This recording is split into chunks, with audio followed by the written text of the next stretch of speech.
পালং শাক লাগাইছিলাম বুঝছেন। তো পালং শাক লাগাইছিলাম, এই যে ভেন্ডি লাগাইছি, ভেন্ডি এই যে ভেন্ডি, আর এই যে লাল শাক লাগাইছিলাম, লাল শাক তুলে খাওয়া হয়েছে। তো এনতে এখন তো 3 দেখাইছি, তুললে 3 দেখাইছি, আরো 2-3 দেখানো যাবো, ঠিক আছে। ছোট্ট ভেন্ডি গাছ আপনি ভেন্ডি গাছ এই যে সুডনি ভেন্ডি গাছ, ঠিক আছে না, যে ভেন্ডি আছে, যে ভেন্ডি, ঠিক আছে।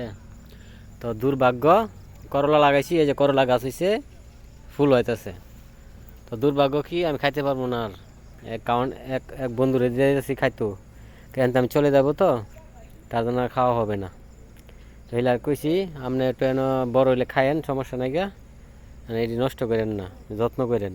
যত্ন হইলে লতন, যত্নের একটা জিনিস যত্ন করলে জিনিসটি হয়। তো কইছি আপনি জিনিস নষ্ট করেন না, পানি টানি দিয়েন, সার মার দিয়ে দিয়ে খায়েন, আপনি সমস্যা নাই গা। আমি মাটি সারি কোবায় লাগাইছি অনেক, 2-3 দিয়ে খাইছি, ভালো লাগছে। এটা হলো পালং শাক। তো বন্ধুর কাছে এনে লোকের পুরানা খাওয়ান, আমি চাল আপনি খাইয়েন, আমি তো চলে যাবো আর খাওয়া হইব না আমরা। তো যাক, কষ্ট লাগতেছে জিনিসটি লাগাইছিলাম, কষ্ট লাগতেছে মনে মাঝে। একটা জিনিস দিয়ে আমি একটা মুরগা বাচ্চা ফালেন, মুরগাটা ডিম দিলে যদি মুরগাটা থুয়া যান, তো অবশ্যই মুরগাটা লাগে মায়া লাগবো। তো এই মুরগা আমার জিনিস মায়া লাগতেছে, ঠিক আছে। তো ওকে, আল্লাহ হাফেজ, সবাই ভালো থাকেন। আরেক জায়গায় যেমন যদি এরকম জায়গা পাই গিয়া করুন যাবো আর কি। এই 2টা 1 ফুট লাগিয়ে আনছিলাম, আইনা 2 বানাইছি। তো ওকে, আল্লাহ হাফেজ, সবাই ভালো থাকেন, হ্যাঁ।